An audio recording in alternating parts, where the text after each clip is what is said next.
Tribunal Regional Eleitoral da Paraíba, desembargador Leandro dos Santos, que tomou posse anteontem na presidência da Corte Eleitoral. A gente está falando aí dos preparativos já para as eleições deste ano, 2022, e a gente já está no processo de pré-campanha, mas eu quero entrar antes num tema que o senhor abordou já na sua fala no primeiro bloco.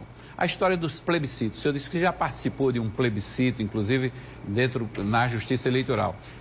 Eu tenho a impressão, desembargador, que a Justiça Eleitoral poderia ser melhor aproveitada com esses temas de plebiscito que envolvem tanta discussão no país.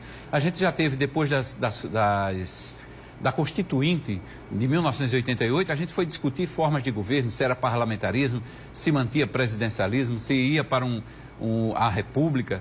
Depois a gente teve a questão das armas, né? O porte de arma, não, se liberava ou não.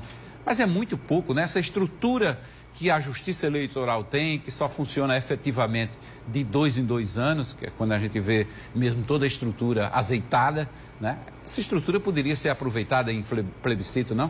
A gente realmente tem uma estrutura grande, mas é uma estrutura também emprestada, né? Sim, sim. Porque nós não temos juízes, nós não temos promotores, nós não temos... os mesários são todos, para você ter uma ideia, nós vamos convocar para trabalhar nas eleições 38 mil pessoas. Mas a gente poderia aproveitar isso? Poderia, a sua ideia é perfeita. Nos Estados Unidos eles usam muito isso, né, de aproveitar a eleição, né, dos cargos e discutir matérias muito interessantes, e isso fica tudo envolto ao próprio processo eleitoral como um todo. É uma ideia que a gente pudesse utilizar dessa nossa capacitação, dessa nossa, como eu já falei, essa nossa expertise, para então... a questão é mais de cultura. De cultura, né? Cultura, né? É porque nos Estados Unidos, cada estado tem uma lei, Tem uma lei, né? Define regras específicas para determinados assuntos. Aqui nós... o poder político também pensa diferente, né? De querer levar esses processos para esse debate popular. É preferível o debate ficar no campo do processo legislativo, do debate interno das casas legislativas. Então, tudo tem uma questão de cultura que a gente... E como a Justiça Eleitoral não pode definir esse processo, a gente estaria preparado, mas dependeríamos também dessa vontade, dessa discussão maior, aproveitando esses momentos da eleição. Bom, aí a pergunta que você faz: a urna eletrônica brasileira é a prova de fraude? Eu disse, no meu discurso, né, de posse, eu falei 2 linhas sobre a urna eletrônica, dizendo que eu não iria falar sobre a urna eletrônica exatamente porque a urna não precisa de defesa. Não sei se você sabe, em 96, quando se decidiu a utilização das urnas eletrônicas, primeiramente essa utilização seria restrita às capitais.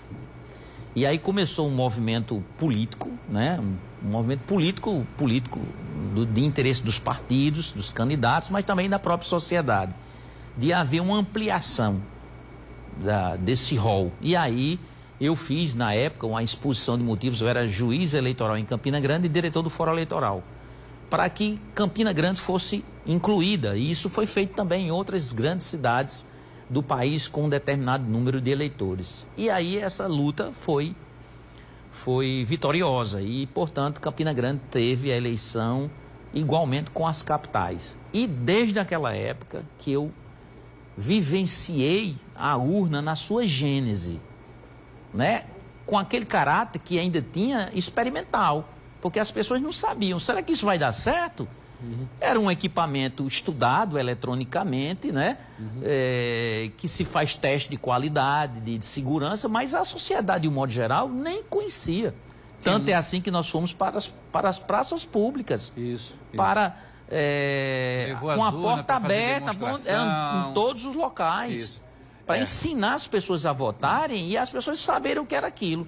Então eu tenho essa história desde essa gênese e tenho uma convicção, eu vou fazer questão de dizer isso a você, eu tenho convicção absoluta, plena, de que não há possibilidade de se querer fraudar uma eleição a partir da utilização da urna eletrônica e dos sistemas que compõem.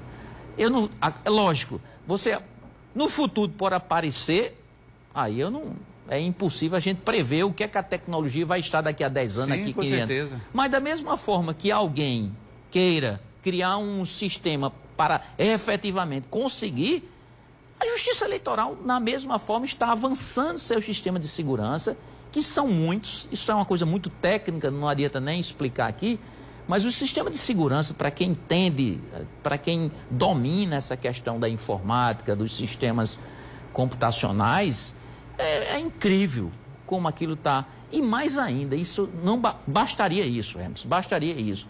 Quando nós encerramos uma eleição, esse resultado é divulgado automaticamente. Hoje os partidos políticos, e você também tem convicção disso pela sua experiência, que os partidos já têm uma apuração autônoma, a partir dos boletins.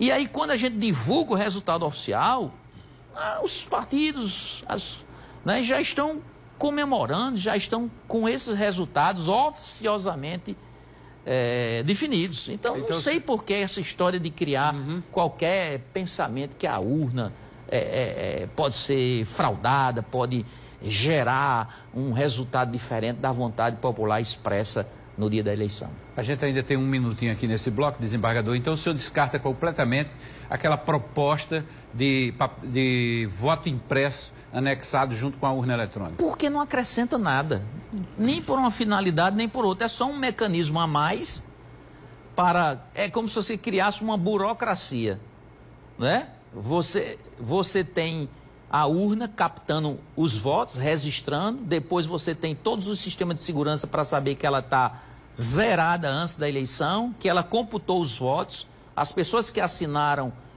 o total de eleitores está lá, confirmado dentro da urna, os votos declarados. Então, não tem razão de ser, é só um custo a mais, sem ter nenhuma finalidade concreta. Ok, vamos fazer aqui outra pausa, mas antes...